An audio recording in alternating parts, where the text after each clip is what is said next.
Hello everyone, welcome back to my YouTube channel English for life. So आज की video में हम the Hindu newspaper के एक न्यूज़ की रीडिंग करेंगे और ये न्यूज़ है, इंटरनेशनल न्यूज़ है, तो आपको अच्छा लगेगा। कई सारे नए वर्ड्स भी आपको सीखने मिलेंगे। चलिए शुरुआत करते हैं।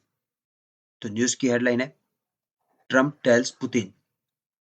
ट्रम्प यहाँ पे subject, singular subject, tell verb यहाँ पे अपने फर्स्ट फॉर्म पे और आगे आया है एस, वर्ब के आगे आया है एस। ये वर्ब भी सिंगुलर फॉर्म पे क्योंकि सब्जेक्ट है सिंगुलर फॉर्म पे। सेंटेंस है प्रेजेंट इंडेफिनिट का, लेकिन सेंस जाएगा पास्ट इंडेफिनिट का। क्यों? क्योंकि हेडलाइन होती है प्रेजेंट इंडेफिनिट में, लेकिन उसकी सेंस जाता है पास्ट इंडेफिनिट का। तो इसका सेंस है कि ट्रम्प ने टोल्ड किया, यानी कि कहा दिया है। क्या कहा है? पुतिन को कहा है कि वो to make Ukraine that deal now और फेस टेरिफ्स। ट्रम्प ने कहा है पुतिन को कि वो मेक करे एक डील को, यूक्रेन की डील को। ठीक है, डील का यहाँ पे मतलब है समझौता, तो समझौता को डील करे यानी कि समझौता करे अभी, नाउ। और यहाँ पे और है कंजंक्शन की तरह। ठीक है, इसके बारे में हम अभी बात करेंगे। और फेस सामना करो टैरिफ का, यानी कि आयातित शुल्क का, आयातित कर का। तो ट्रम्प कह रहे हैं कि पुतिन से कि यूक्रेन डील को आप पूरा करो अभी, नहीं तो आप सामना करो टैरिफ डील का, यानी कि आयातित शुल्क का। देखिए यहाँ पे और लगा है, और एंड और भी कैसे बहुत सारे कंजंक्शन होते हैं जो सेम लेवल के पार्ट ऑफ स्पीच को जोड़ते हैं, जैसे कि वर्ब को वर्ब से, नाउन को नाउन से, तो ऐसे सेम लेवल के पार्ट ऑफ स्पीच को जोड़ते हैं। तो देखिए यहाँ पे और के बाद क्या है, फेस, यानी कि ये फेस है यहाँ पे वर्ब। ठीक है, तो इसके पहले ये किसी ना किसी वर्ब को ही जोड़ रहा होगा, मतलब कि इसे यहाँ पे इसके पहले वर्ब है ये। ठीक है, तो इस वर्ब यानी कि मेक को ये जोड़ रहा है। तो टू के बाद मेक यूक्रेन डील नाउ, ये एक सेंटेंस का लाइन हो गया। और टू के बाद फेस टैरिफ, ये एक सेंटेंस का लाइन हो गया। ठीक है, तो ये दो लाइन को और जोड़ रहा है। आई होप आपको कंजंक्शन समझ में आ रहा होगा कि कंजंक्शन कैसे यूज किया गया है इस सेंटेंस में। यहाँ पे आप वर्ड्स याद कर सकते हैं, डील जिसका मतलब होता है समझौता, टैरिफ आयातित शुल्क। चलिए अब मेन न्यूज में आते हैं। The US president Donald Trump told, tell verb यहाँ पे अपने सेकंड फॉर्म पे है, told. US president Donald Trump पर सब्जेक्ट, सब्जेक्ट प्लस वर्ब और सेकंड फॉर्म, पास्ट इंडेफिनिट का सेंटेंस। सेंस क्या है? एक्शन के कंप्लीट हो जाने का। तो ट्रंप ने एक्शन कंप्लीट किया है कहने का। ट्रंप ने कहा his Russian counter part Vladimir Putin, Vladimir Putin जो कि उनके काउंटर पार्ट है, यानी कि समकक्ष हैं। तो ट्रंप ने कहा रशिया के समकक्ष व्लादिमीर पुतिन यानी कि राष्ट्रपति को, ऑन वेडनेसडे, ऑन प्रीपोजिशन का यूज करके बता रहा है वेडनेसडे को। तो वीक की कोई भी डे, जैसे कि संडे, मंडे, ट्यूसडे, कोई भी डे को ऑन प्रीपोजिशन का यूज करके ही बताते हैं, इसलिए यहाँ पे ऑन प्रीपोजिशन यूज किया गया है।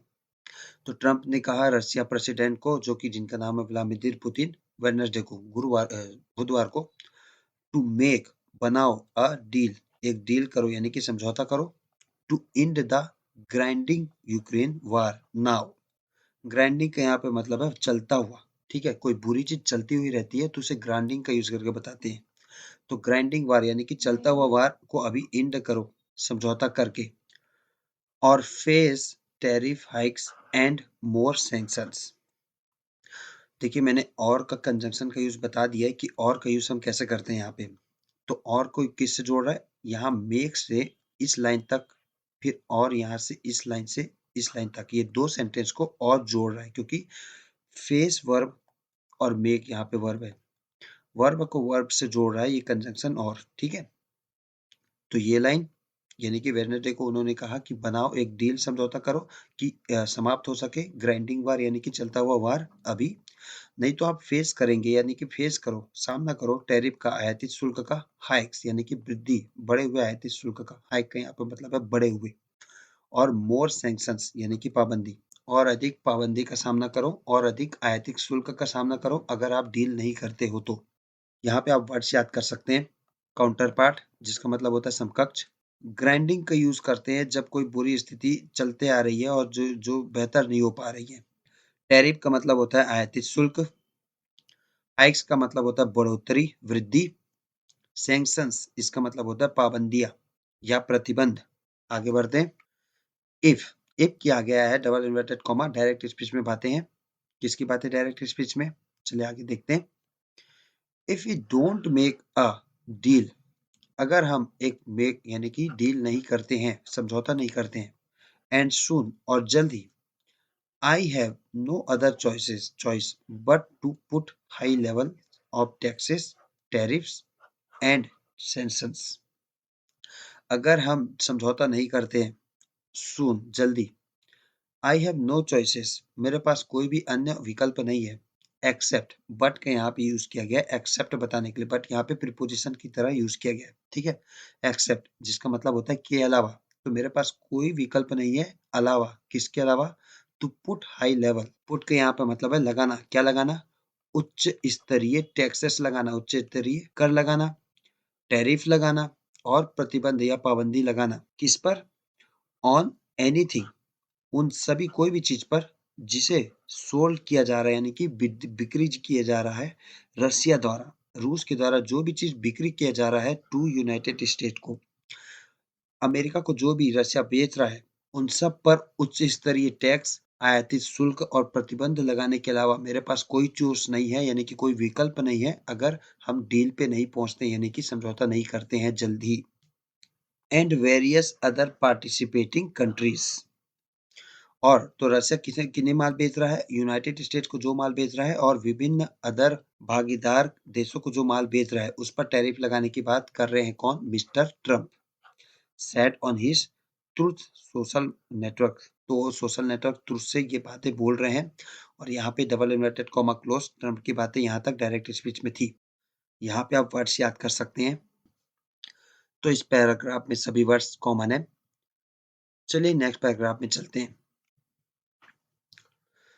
Mister Trump said, mister Trump यहाँ पे सब्जेक्ट, से वर्ब है यहाँ पे अपने सेकंड फॉर्म पे, और सेड आया यहाँ पे, यानी कि ये इनडायरेक्ट स्पीच में बातें कही गई हैं, तो ये है हमारे रिपोर्टर सब्जेक्ट, रिपोर्टिंग वर्ब है सेड, और यहाँ पे है रिपोर्टेड स्पीच, यहाँ से लेके आगे तक। ही यानी कि मिस्टर ट्रम्प, वास अब यहाँ पे आया होगा इस, मिस्टर ट्रम्प ने कहा होगा इस, और इनडायरेक्ट स्पीच में इस का हो जाता है वास, यानी कि प्रेजेंट इंडेफिनिट हो जाता है पास्ट इंडेफिनिट में, प्रेजेंट सिंपल हो जाता है पास्ट इंडेफिनिट पास्ट सिंपल पे, और प्रेजेंट कॉन्टिन्यूअस हो जाता है पास्ट कॉन्टिन्यूअस में। तो यहाँ पे ट्रम्प की बातें थी इसमें, यानी कि ही वाज नॉट लुकिंग कह रहे थे, वो कहे थे, लेकिन इनडायरेक्ट स्पीच में हो गया ही वाज नॉट लुकिंग, ठीक है, इसका हो गया वाज। और लुकिंग टू, यहाँ पे लुक टू का मतलब होता है अपेक्षा करना, उम्मीद करना, तो मिस्टर ट्रम्प उम्मीद कर रहे हैं, देखिए यहाँ पे वास जरूर लिखा है लेकिन हमें उनके हिसाब से पढ़ना है जो स्पीकर कह रहे हैं, ठीक है, तो उन्होंने क्या कहा है, यहाँ पे इसका सेंस लेके आपको पढ़ना है, ठीक है, समझना है, तो उम्मीद उम्मीद कर रहे हैं, ऐसा आपको समझना है। तो मिस्टर ट्रम्प उम्मीद कर रहे हैं, क्या उम्मीद कर रहे हैं, नहीं उम्मीद कर रहे हैं, नॉट लगा है ना, नेगेटिव यूज किया गया है, तो उम्मीद नहीं कर रहे हैं हर्ट चोट पहुंचाना रसिया को, रसिया को चोट पहुंचाने की उम्मीद नहीं कर रहे हैं mister Trump. And always had a very, और हमेशा से, had a very good relationship, had के बाद डायरेक्ट आया नाउन, यानी कि हैड अपने आप में मेन वर्ब है और सेंस क्या है उसका, पास होने का, तो मिस्टर ट्रम्प का हमेशा से अच्छे संबंध है रशिया के साथ, विद प्रेसिडेंट पुतिन के साथ, प्रेसिडेंट पुतिन के साथ अच्छे संबंध है मिस्टर डोनाल्ड ट्रम्प के। फिर से यहाँ पे पुतिन के बारे में कॉमा लगाकर बता रहा है कि पुतिन क्या है, अ लीडर फॉर हुम he was expressed admiration in the past, admiration यानी कि प्रशंसा, एक्सप्रेस मतलब व्यक्त करना, एक नेता, तो पुतिन एक ऐसे नेता है जिनके लिए ही यानी कि मिस्टर ट्रम्प हैज एक्सप्रेस प्रदर्शित किए हैं प्रशंसा इन द पास्ट, पास्ट में यानी कि बीते वक्त में। अब यहाँ पे फिर से हैड आया, लेकिन इसका सेंस जाएगा हैज का, सिंगुलर फॉर्म पे हमारा सब्जेक्ट इसलिए हैज का, ठीक है, तो हैज का हो जाता है इनडायरेक्ट स्पीच में हैड, तो ट्रम्प की बातें थी हैज में, यानी कि Trump said he has always, यानी कि ही always has a very good relationship, ऐसा उन्होंने कहा। इनडायरेक्ट स्पीच में हैज का हो गया हैड, क्योंकि हैज का तो सेकंड फॉर्म यही होता है ना हैड, तो ट्रम्प की बातें हैज से हो गई हैड, सेंस क्या जाएगा, प्रेजेंट का ही जाएगा क्योंकि ट्रम्प की बातें थी प्रेजेंट में, ठीक है, तो हम यह समझेंगे कि ट्रम्प के पास अच्छे संबंध है, अभी भी संबंध है पुतिन से। यहाँ पे आप वर्ड्स याद कर सकते हैं, लुकिंग टू, लुक टू का ये कॉन्टिन्यूअस फॉर्म है, लुक टू का मतलब होता है उम्मीद करना, अपेक्षा करना, हर्ट का मतलब होता है चोट पहुंचाना, जख्मी करना, एडमराइशन इसका मतलब होता है प्रशंसा, तारीफ, एक्सप्रेस वर्ब है यहाँ पे अपने थर्ड फॉर्म पे, एक्सप्रेस्ड, व्यक्त करना। चलिए आगे बढ़ते हैं। तो सेंटेंस की शुरुआत हो रही है डबल इन्वर्टेड कॉमा से, डायरेक्ट स्पीच में बातें।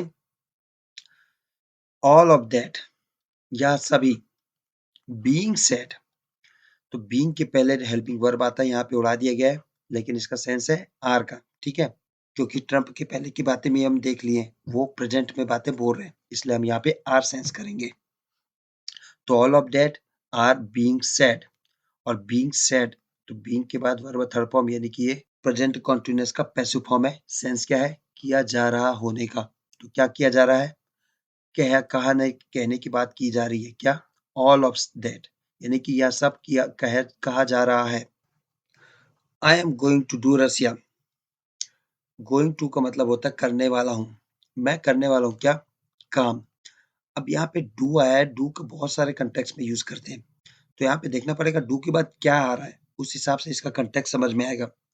तो डू के बाद रसिया, और रसिया के बारे में एक्स्ट्रा इन्फॉर्मेशन है यहाँ से यहाँ तक।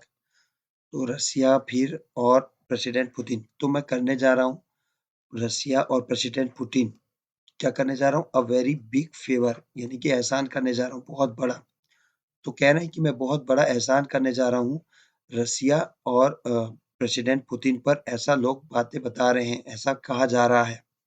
सेटल नाउ, तो दहाड़ के बोल रहे हैं प्रेसिडेंट जी कि सेटल नाउ, यानी कि समझौता करो, डील करो। And stop this ridiculous war, और स्टॉप करो, रोको यह हास्यास्पद युद्ध को।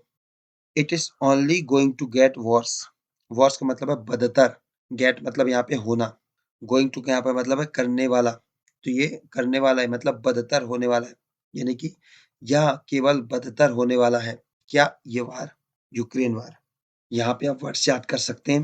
फेवर, यहाँ पे फेवर का मतलब है एहसान, सेटल का मतलब होता है समझौता करना, रिडिकुलस हास्यास्पद, यानी कि बेकार, वर्स जिसका मतलब होता है बदतर, तो यह और भी बदतर होने वाला है या बदतर होते जा रहा है।